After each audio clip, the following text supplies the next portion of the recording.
Every runner has a story. What about you? What's your story? Running isn't easy. We've all overcome struggles to get to where we are. Maybe you're struggling now. What is it that stands in your way of reaching your full potential as a runner? And are you willing to do what it takes to get there? If you're not sure, listen to this story about how this runner overcame an obstacle that seemed absolutely impossible. And remember, if they can do it, you can do it too. What are your running goals? Do you need help recovering from a running injury? Do you need help developing a training plan? Maybe you've never ran before and you just want to get started. Let us help you reach that big goal of yours. Here at Body Smart, we help runners maximize their performance and stay on the road. To learn more, ask questions, or to set up your first free appointment, go to bodysmartutah.com or call us at 801-479-4471.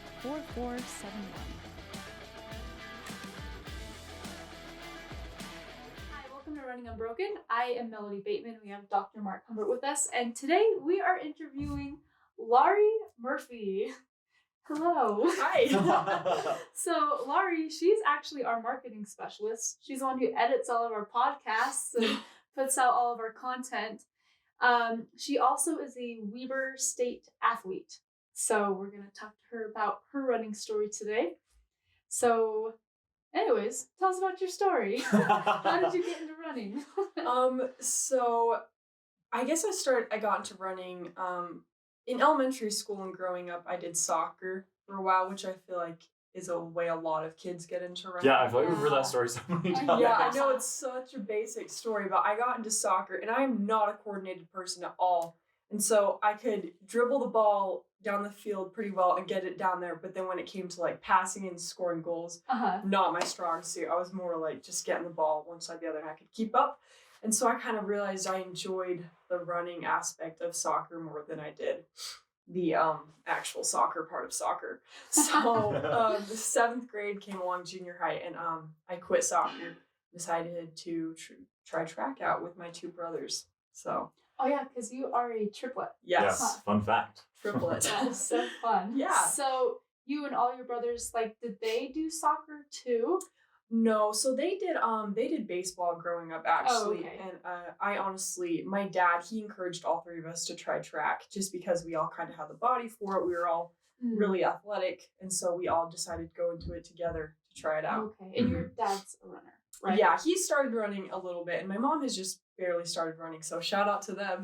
Woo-hoo. Yeah, for starting that out. Never too late to start. Yes. So yeah. That's awesome. So you guys all you did track together, and then was it like an immediate, you just fell in love with it? I actually, I did it in 7th grade, and I did not like it at all. Just gonna be straight honest. Yeah. A lot of it. Yeah, it was. I was kind of miserable, and so I was gonna quit. After my first year, but my dad, I owe a lot to him because I think he saw my potential way before I ever saw my own, and so he really encouraged me to keep going with it, and I came back and I loved it every other year. So it was just that first year was a little rocky, but I was really young, so I didn't know really what running was all about back then. Yeah, I feel like that makes sense.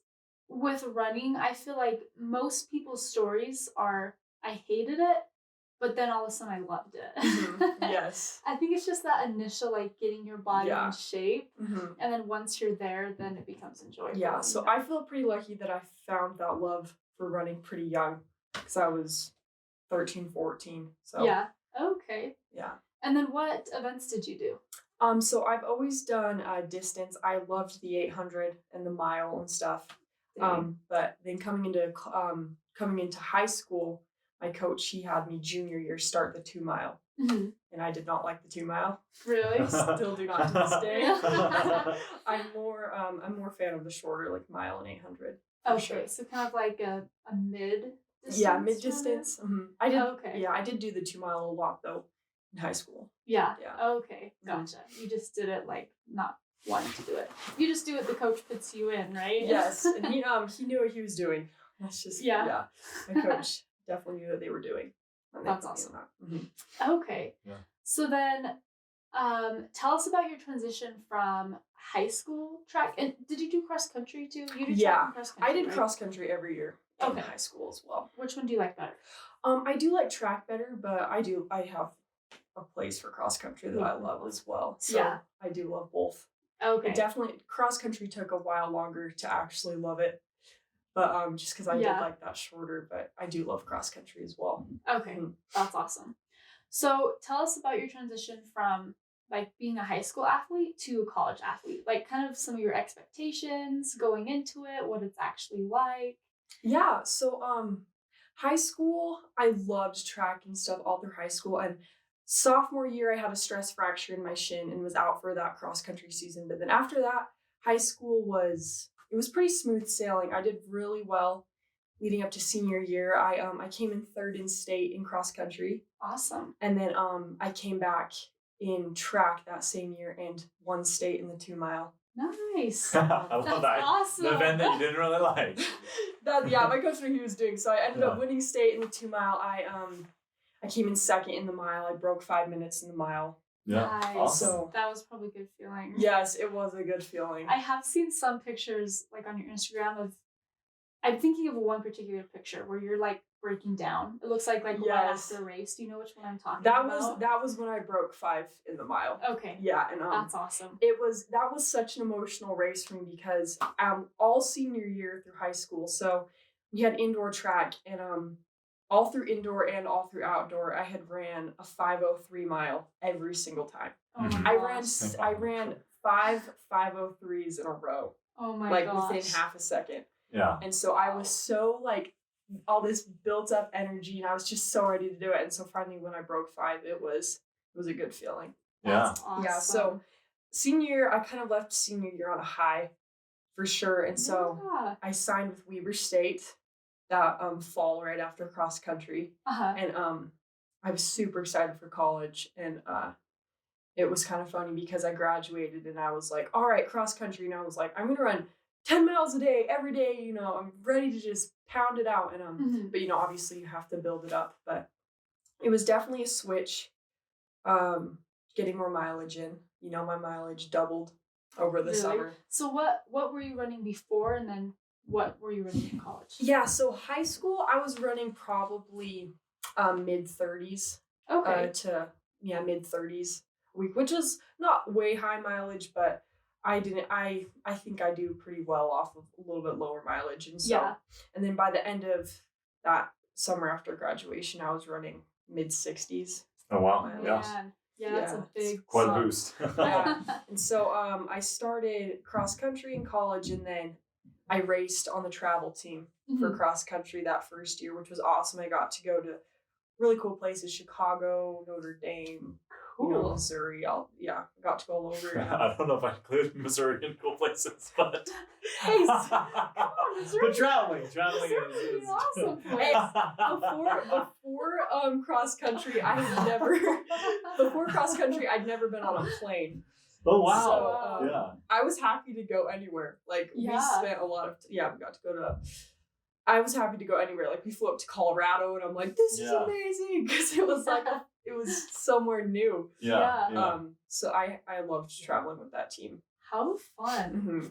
How would that be like training and like taking care of yourself? Like always going to new places and always being on a bus and a plane. It was probably really hard to like, get enough sleep and get your training in. It was definitely an adjustment just because I was still really young. I still was kind of, you know, figuring out college together, and I was one of 2 freshmen that traveled, and we were just exhausted a lot of the times.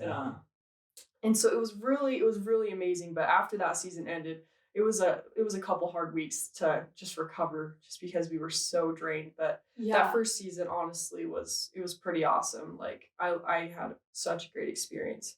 Yeah. With that. Awesome. So were you on the road pretty much every weekend, or was it like every other weekend? It was every other weekend. Yeah. So we had a week in between. Yeah. Okay. And then right after cross country, we started indoor, and the indoor track wrecked my shins. And so I had a lot of shin pain and that I cross trained. I was on the elliptical for a couple months with that. Dang. Yeah, so that was kind of rough, and then it led into outdoor, and I was training for the steeplechase. I was so excited. Heck yeah. Yeah, I was so excited to get to try that, but then COVID hit and our season got canceled. COVID. Yeah, then COVID. Ugh. And I was super upset because I felt like I was in really good shape to be able to do well the outdoor season, and then everything just got canceled. So yeah, It's the worst. it was. So I have a few questions. What have you been doing since COVID? So it's been a rocky road for sure since COVID. So right after that season got canceled, right after COVID hit, my coach switched us from, track training to he just had us doing distance for a long time. And me and my friend on the team, we just pounded out our runs. We just hashed them out every single day. And I think I pushed a little too hard. Yeah. Because I ended up with a stress fracture in my foot, in one of my metatarsals. So I was out cross training for a while with that. But that was honestly like one of the hardest times I've ever been through because all the gyms were closed. And so the only cross training I had was my parents have this ancient elliptical that does not work. I swear it does more damage than it does good. And that's what I was stuck with for a couple months, and I could not bring myself to even like move on that thing. Do you have like nightmares of that elliptical? Oh my gosh, I will never. Standing in a shadowy doorway. Your door slowly creeps open. Elliptical. Yes. I hate that thing, and so that was a pretty rough time coming back from that stress fracture. But finally, when the gyms opened up, I was able to get into there a little bit more. Yeah. Yeah. So stress fractures are no joke. No, they're definitely not. Yeah. So how's that been? I mean, you've had stress fractures a couple different times. Yes. Tell us what that's been like, kind of in the rehab and recovery from that, and then just like psychologically working through that. What's that been like? So right after my foot stress fracture, I was coming back, and I ended up a couple months later with a stress reaction in my right femur. And I bounced back from that pretty quick. I think a little too quick, because then I ended up with a stress fracture in my left femur. This was like the chart you showed us, yes, right? Where it was like, so she was like showing us her volume, and it was like high volume, then it was like a week where you like did nothing, and then all of a sudden it was like high volume, like the exact as it was before. I honestly, like, that wasn't any, I was doing a lot of that on my own. I don't blame my coaches or anything for that, just because I was like, I'm gonna get back, I'm gonna be ready for outdoor. And so I just, I hashed it out a little too hard and ended up with that second stress fracture in my opposite femur. And that was a pretty rough stress fracture. I'm still coming back from that now. But honestly, it has been a really hard time.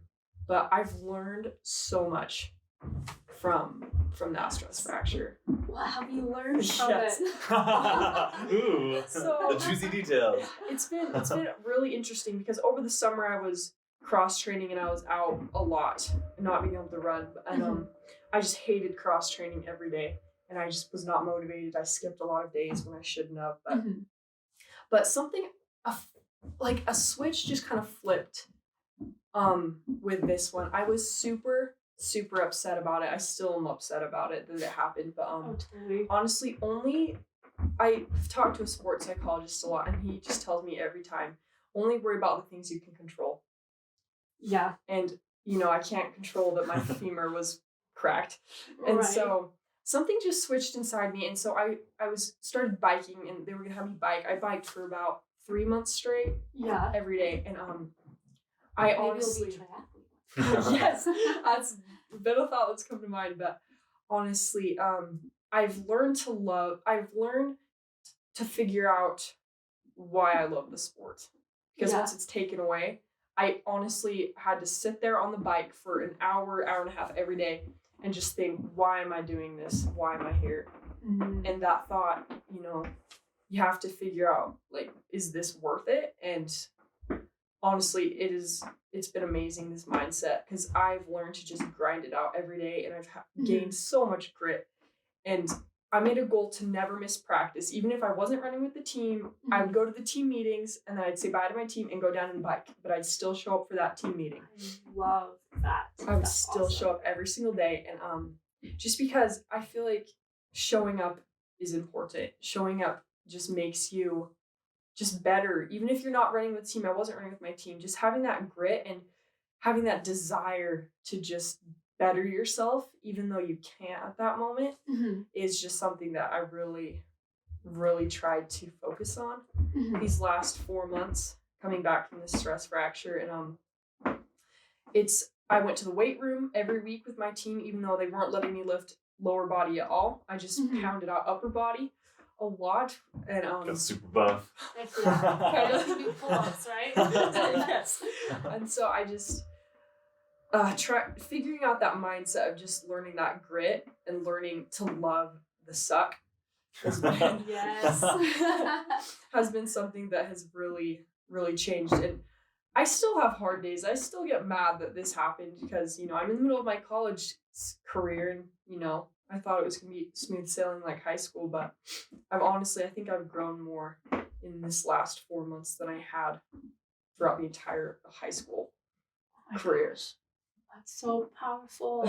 So many good nuggets of wisdom there, I think.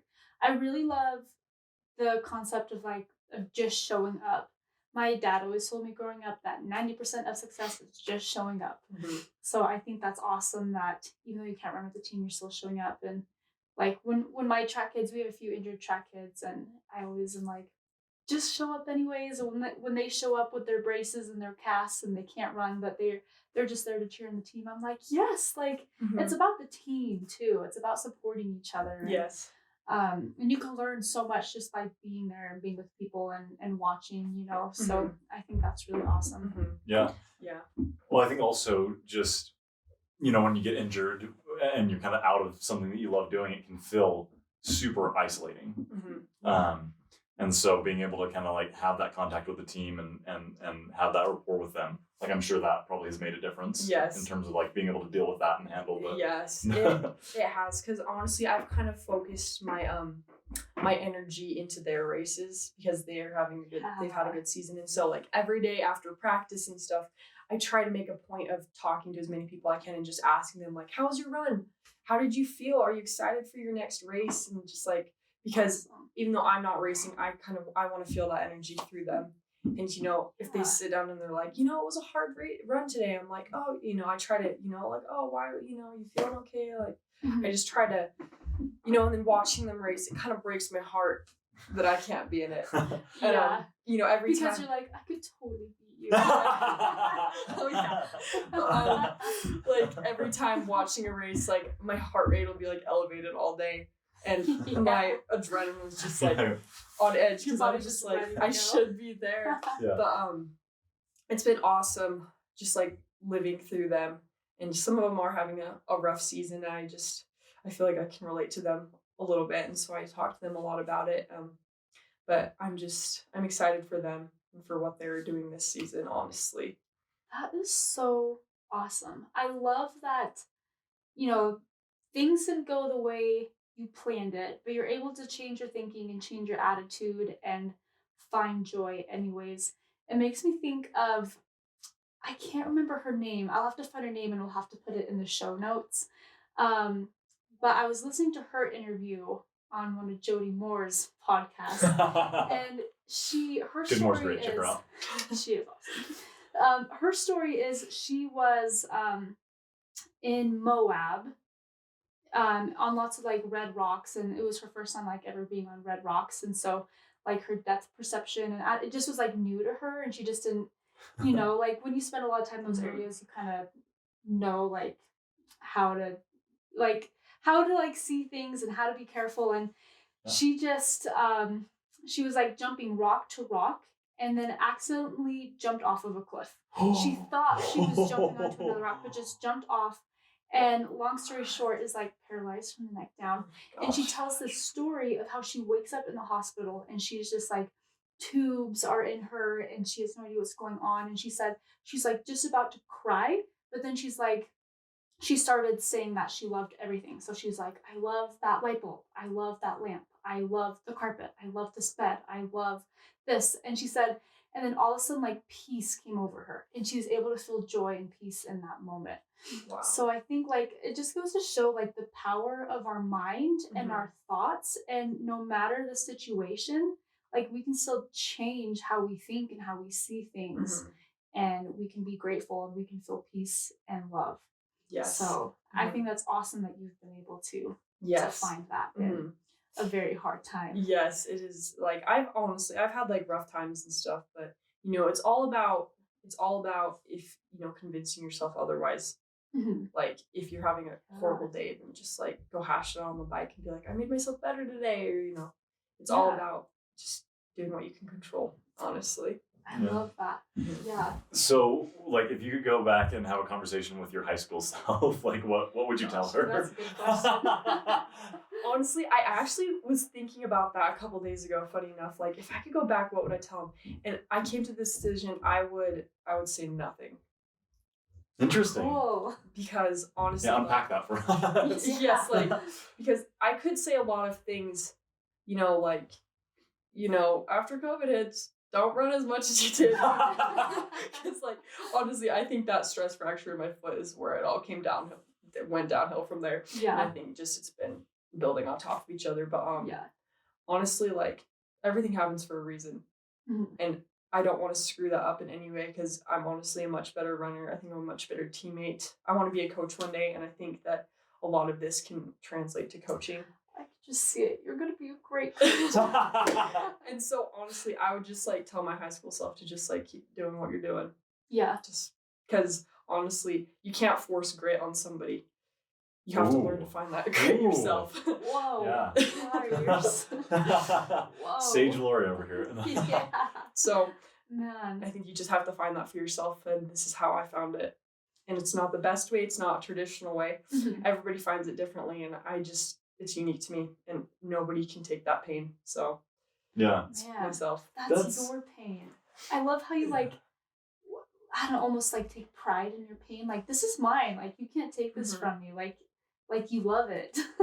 That's awesome. Yeah. Well, I think it's super easy to not be compassionate with our past selves, right? Like, oh man, you past Laurie or past Mark, why'd you do that dumb thing? You know, should have done differently. But I think, like, to be able to have that self-compassion, right? And be like, hey, you know what? I learned these lessons. This is great. Like, I'm okay with me at any stage. And I think that's a powerful belief to hold about yourself. Because, you know, we don't know what we don't know. And I wish I could remember the exact Maya Angelou quote, but, like, something along that idea of, like, not punishing ourselves for what we didn't know yesterday. And so I think that's such a unique take, because I think so many of us are like, oh, I would change this and this, and, like, don't do this thing for sure, and don't do this, but, like, to be like, hey, I'm grateful for the experiences that I've had, and it's made me. That's super powerful. Yeah. Yes. And I think that, like, what you're saying is right about, like, you have to experience it yourself to learn. Like, people can give you all the advice in the world, and sometimes it's helpful, but honestly, it never really makes sense until you experience it. Like, you just gotta, it's true, because kind of experiences, like, I told you, my parents have just kind of gotten into running a little bit. And my mom, she's done a lot of running on, like, treadmills and stuff, but she's never really, like, gone for a run outside a ton, not for a little while. And I just kept telling her, Mom, you'll like it so much better than the treadmill, I promise. And she was always like, no. And she finally went outside and tried it, and now every run since then has been outside. And I'm awesome. Like, I'm so excited for them, like, that she's finding that love. And isn't it so fun to, like, share that love with people you love? And it's fun to, like, you know, because, like, I watched my dad go through the same process. It's fun to, like, watch them kind of be where you were, and you're like, just wait, like, you are gonna fall in love with this. Like, my dad the other day, he's doing his first half, and then he told me that his next goal is to run a marathon on his 50th birthday, and then he wants to do an ultra. And I'm like, it's just funny how, like, they just, you're like, yep, I was there. I know you're gonna want to do more. You're gonna want to go faster. Like, it's just fun to watch that. Yeah, process. It is very fun. It is a lot of fun to watch that. That's awesome. What are you doing to like encourage your parents to like get out and run more? I'm giving them a lot of advice. I'm trying not to give them too much. Yeah. Is that like a weird dynamic to like? It is like it is. I'm kind of letting them like kind of find it for themselves, just because like my dad, he's liked running and stuff, but he's had a lot of problems with stress fractures as well. And so I'm kind of just like dropping hints like, Mom, it'd be fun to do a 5K one time, like you don't have to race, just sign up. And so just kind of like being excited for them as well. And my parents have honestly been like my major support system throughout everything. I owe like everything to them. That's awesome. So honestly, I call in my phone, I actually have my dad under Coach Dad. Coach Dad, I love it. That's so funny. So yeah, so I honestly, which is true. Like the weirdest part, probably one of the weirdest things from coming from high school to college is a lot of our races are out of state. And I remember in high school, my dad, he came to every race without fail. He was able to do that. And before every race, he'd give me like a pep talk and he'd give me like a big hug and he'd, all that. And then I found myself standing in Notre Dame, standing on the line, and I'm like, I didn't get my pre-race like pep talk from my dad. And I'm like, what am I gonna do? And so like the second I finished my race, the first thing I did was call my parents and talk to them and just, I owe everything to them. They support me through this. That's so awesome. That helps have a good support network. Shout out to Laurie's parents. There you go. Marianne and Todd. Yeah. That's awesome. It's been awesome. Okay, one more question. Your brothers, did they, I know that they're in Elias missions right now. Yes. Do they plan on continuing to run when they get back? Were they as passionate about it as you are? They definitely, they've had different running experiences for sure. My brother, he is not a fan of distance running at all. And so he tried cross country. More like was forced. My dad was like, your siblings are doing it, you're getting up, you're getting out of bed, you're going to do it with them. So he kind of came along for the ride sophomore year, but it was kind of funny because by the end of sophomore cross country, me and my other brother were out with stress fractures, and so he was the only one that sticking with it. He's like, oh wow, how does this work out? Well, if you ran more, you'd have stress fractures too. So he ended up being like the only one to finish out the season, and he was kind of vengeful. He's like, this was so stupid. And we're like, good job. And so he decided not to do it junior year. He was like, I'm done. And but my other brother Scott, he loves distance running and stuff, so he's done it with me. But middle of junior year, it was junior year track, my brother, he felt kind of left out, so he decided to be the manager for the team, which was kind of like a glorified water boy.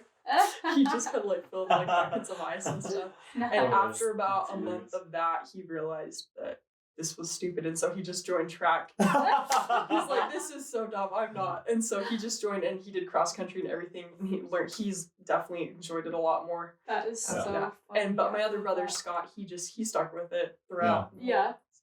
He's that's hilarious. Yeah, but Brandon, the one who joined later, he did hurdles senior year. He found a love for hurdles for sure. And so we all kind of had our own thing, because I was doing distance with the girls, my brother Scott was doing distance with the guys, and then Brandon was hurdles. So even though we were with each other, even though we were triplets, we all had our very own world, which I think was awesome to run with them. Yeah, that was so fun. But when they get back, they're not going to run for college. Yeah. But they'll leave that glory to you.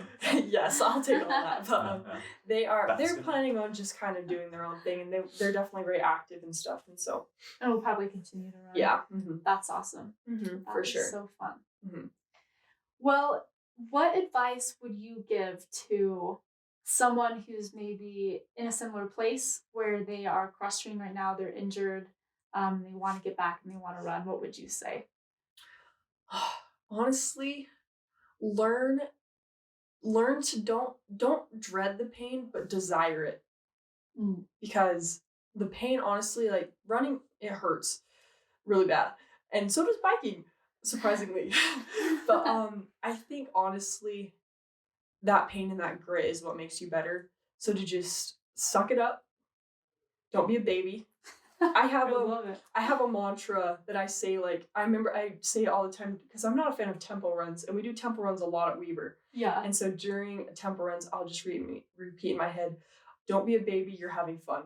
Don't be a baby, you're having fun." I like it. And I think honestly, like, if you want to get better, you have to put in the work. Yeah. Like, find your grit, find the reason for your grit, and find the reason for that love, because in the end of the day, it's you being you. It's not you leaning on anybody else. And so it's important to find why you're doing it and find your love for the sport, because without it, you're not going to succeed like you want.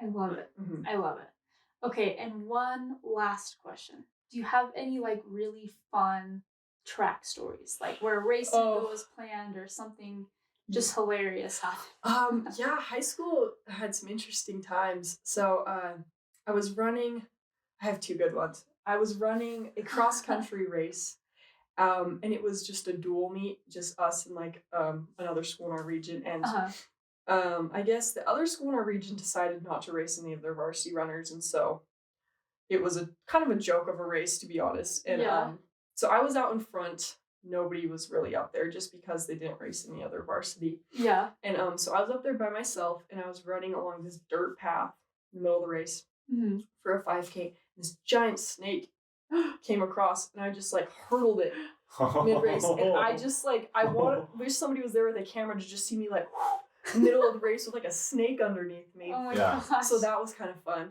and like had a good burst of adrenaline there. Oh yeah. Then you ran a little faster. Yeah. Yes, for sure. Oh wow. And then another one, I was doing an 800 my senior year. It was a smaller meet as well. It was actually in Ogden High here, and I was running the 800, and at the same time the discus was going off, and someone on my team chucked a discus and just like completely misshot it, and it like came for my head, and I had to like duck out of the way. Are you serious? In the middle of an 800 while that it was could like knock you out. yeah, it would have like killed me, I swear. And so I dodged that, and my coach, he's like, "How did you even see that coming?" Because it was like coming for the temple. It was the Yeah. whole ghost, an angel came. Angels crazy. just moved. So that was crazy. I guess I have one more. So it was at region. Junior year, I believe. It might have been sophomore year. I can't remember. I think it was junior year, but so it was a bigger meet. We wanted to score points and stuff, and I was running the 4x4. I ran the 4x4 a lot as well in high school, and I was the second runner. And so usually, if you're running a 4x4, the second runner is the one that cuts in. After, so you run 100 meters and then you cut in to the middle first lane. And I was running that with 6 other teams. And it was a coach or a parent or something, about 60 meters in to my leg, they scream, "Everybody cut in now! You have to cut in now!" And we're all like, "What?" And so all of us, all 6 teams, we cut in 40 meters early because they told us to. And, we didn't really know what was going on. And so we finish our leg and they blow a whistle and they're all, "Everybody stop! We have to start over!" What? Everybody cut in too There's early. nothing worse than restarting a 400. So, and I'd already finished my leg, and the bad part was our first runner, who was our fastest. She had blown out her knee. She'd like tweaked something, was in a lot of pain, and so we had to find a replacement. And they're like, "We're gonna start the race in 10 minutes. Take a drink. You're good." And so my coach was like, "All right." And so we found a replacement, and so I had to rerun the race 10 minutes later. And I was the only one on my team. But we ended up doing pretty well. Like, that's good. Yeah, nothing. Did you ever find out who was yelling to No, go over? never found out. He was like, "Oh crap." It's okay. My coach, the officials got an earful from my coach. So Jacobson, shout out to him. And Caitlin and Jacobson, amazing coaches. Love both of them. That's so funny. I feel like track stories, I feel like there's always just awesome track stories. Yeah, good ones. Yeah. Yeah, I'm sure I have more somewhere buried. But yeah. You could probably write a book, I'm sure. Honestly. But yeah, Things so had some interesting experiences. Sounds like it. For sure. Yeah, apparently like superhero Laurie, right? Dodging snakes, dodging discuses. Yeah. Yeah. That's awesome. That's awesome. Well, if people wanted to follow your running story, where can they find you? Yeah, so I'm really active on Instagram. Laurie.jane2000 is my Instagram tag. And then I also have Facebook. I'm not on that as much, but and then follow Weber State Track and Field on Instagram. They post all the time about cool stuff, and yeah, you'll get to keep up with the team, and it's awesome. We have conference next week, so I won't be racing, but I will be supporting full-heartedly. Yes. Awesome. Adrenaline will be high. Oh, heart rate! I'm already expecting to be above 100 all day. I totally Yes. feel that. Isn't it funny how when you're not in the race, like you just like get that adrenaline anyways? Yes, it's awesome. Well, thank you for coming here today. Thanks for sharing your story and your wisdom. Yeah. You're awesome. Don't forget to like, follow, subscribe. Let us know if you have any questions. Share this with a friend who you feel like needs it. And we will catch you guys next week. Thanks for listening to Running Unbroken. Don't forget to follow us on Facebook and Instagram. And reach out if you or someone you know has a story to share.